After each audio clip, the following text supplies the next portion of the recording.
complaint on the BRZ and the FRS is always that it doesn't make enough power. So why not strap a supercharger to it?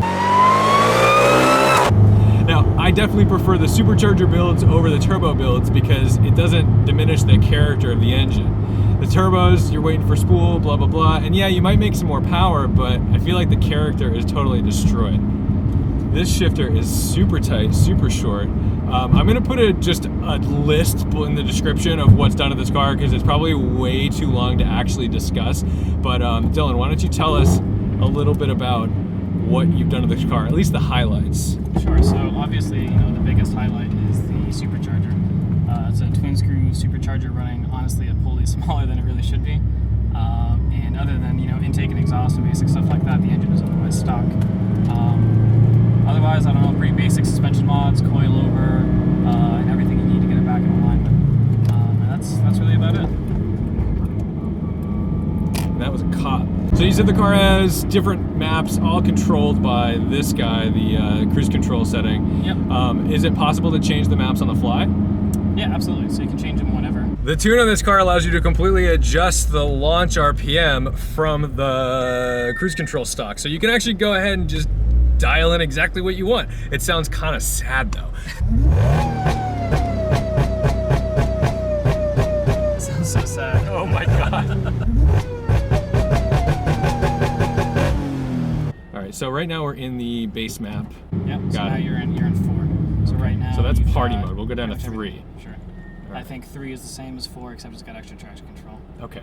And you've done, like, this is on an E85 tune as well, right? Flex fuel, yep. Flex fuel. Is it currently, is E85 currently in the car? Yep, it's E70 or something like that, so you'll see all the power benefits of that. Excellent. And that's a little under 310 wheel on E85. On gasoline, I'm not so sure, but probably significantly less. Oh my God. All right, so tune definitely.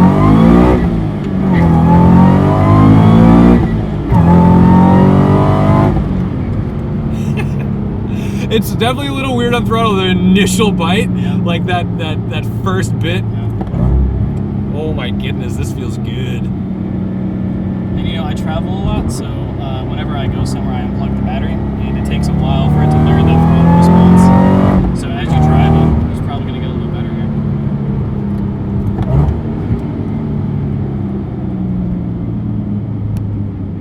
Every complaint I've ever had about this car is gone.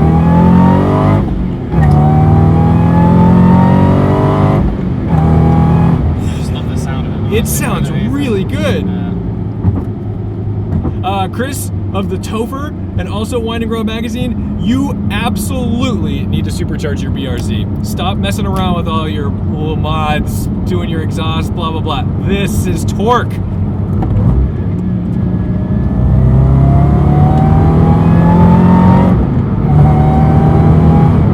That feels really good. And these brakes bring you back in a hurry. What are we running for tires? Right now we're on Pilot Sports. Yep, 255 square.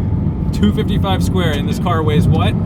2,700 flat almost. And I like that we can do this because we're in these ridiculously tight racing seats, which I promise, basically other than you and me, not many people are fitting in this. It's a security device, really. This thing's fantastic, dude. Yeah, I love it. Thank you. Oh my God. It's got its quirks, almost all of them from the Subaru family, but it's a fun car for sure. I would love if I could get the weight down a little bit more, but it's just cost prohibitive, really. Yeah, like, and the way the power is, it's not overwhelming. Like, It's good. It's like enough. It's exactly what you want. It's a little more than enough, even. But there's not this sense of like, ooh, I can't go flat. Like, Absolutely you go flat all you want. Yep. And you know exactly what's going to happen when you do it. It's fine. Right. Take a right. Yeah, it seems about right. Sure. Honestly, I live here, but I'm never here. I have no idea where we're at right now. We're currently just driving aimlessly through Winston-Salem. I think we're on the wrong side of town right now. Yeah, I'm starting to see things. The clutch still catches a little high, like the stock setup, but it feels a little stronger at least. And the fact that we're putting like 310 horsepower through this thing. And what's the torque? Sorry, I missed that. 250 at the wheels. Okay, you know, and which sounds, you know, small, and it is, but it's it's still double. It's flat. Yeah. It's a lot more than stock, and like the curve is very nice. So it's more impressive than it sounds, I promise. Yeah, like, in the way the power is, it's not overwhelming. Like, it's good. It's like enough. It's exactly what you want. It's a little more than enough, even. But there's not this sense of like, ooh, I can't go flat. Like, you go flat all you want. Yep. It's more impressive than it sounds, I promise. kind of funny though how like some of the mods in this car worked out, because like the whole ethos was to make it not over the top, something that was fun but still drivable. But then we've got these crazy racing seats and harnesses and everything. So the seats I like, especially because you've got the 255s all around, so I actually am held in, which is nice. Yep. It's drive-throughs or trying to look behind you is a little bit funky, but yeah. I don't know, I think when you get into it, you feel like you're getting into a fun car, and that's half the point of a toy, I guess, right? I 100% agree. So I was just reading this thing yesterday because Greenwich Cars and Coffee in Connecticut. You're from Connecticut. Yeah. Everyone he's from Connecticut. They're basically getting canceled by the Board of Selectmen because they're like, hey, this is a stupid event. It's dangerous. Blah blah blah. They're not wrong, but the defense was horrendous because they said like, what entity puts on this Cars and Coffee event? Yeah. They couldn't answer that. They said, well, it's just we're there. We just go. It's just the people. The people go. And then the other thing was, which way should I go here? Dude, I still don't know where the fuck we're at. Take it right here. Right here. Yeah, okay. Go back towards downtown. So you see the giant building that kind Yes. of looks like a dick? Aim for that. Gotcha. The other thing was that they said, oh, well, we'll make it invite only. And don't worry, we won't have Hondas and Supras there. And I'm Those like, go together. yeah, and by the way, Cars and Coffee, the whole ethos of Cars and Coffee is that it's meant to be like a free event for car people of all creeds. Yeah. It's not supposed to be, like if you want a concourse, make a concourse. Absolutely. But Cars and Coffee is not that. And Greenwich is impressive because they do pull in like Pagani's and Koenigsegg's and really wild, rare cars. But at the same time, you're going to turn away, like this car, to me, honestly, is more interesting because you built it. Sure, yeah. And that bothers me a lot that they went and fully said like, oh, we can make it invite only and we won't have this rice there. The license plate on this car is literally rice. Love it. I don't know about you, but the reason I go to things like Cars and Coffee is to see stuff that's different, right? And at this point, take a break. At this point, supercars aren't, different to me unless it's something absolutely insane, like a Agreed. hypercar or something. I'd much rather see, a crazy modified car I've never experienced before. Traction control is fun because it actually, it gives you a tiny bit of slip. It's not anything wild. But I totally agree with you on that front. Like, I think that the point of Cars and Coffee is to go see real cars. They're fun to look at. I went and looked at a Koenigsegg the other day, and I was like, neat, it's a Koenigsegg. Yeah. But like, I don't need to see 900 pictures of the same car. Absolutely, yeah. And that's not to badmouth the guy with the Koenigsegg. Sparky seems like a cool dude. I'm not trying How could to, you not be cool with a name like Sparky? not where I'm at. You can do the full throttle right here.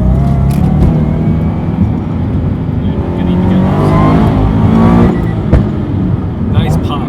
I missed third. This is a short little shifter.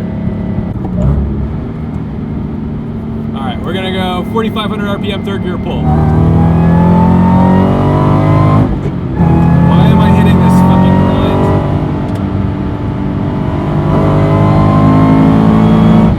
This car is really composed, by the way. I have zero fear in it. Yeah, like I said, I still think there's a lot left to be on the table as far as suspension tuning goes, but it's a hard one. You tweak it and drive it and tweak it and drive it. But honestly, like in the cabin, it's not loud. No, it's not over the top. I think, a cold start is louder than I wanted.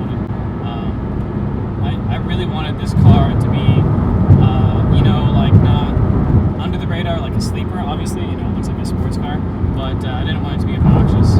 It's not. It's it's tasteful, and I like the side skirts because even the color of the side skirts, they're not shiny. They're kind of like a matte color.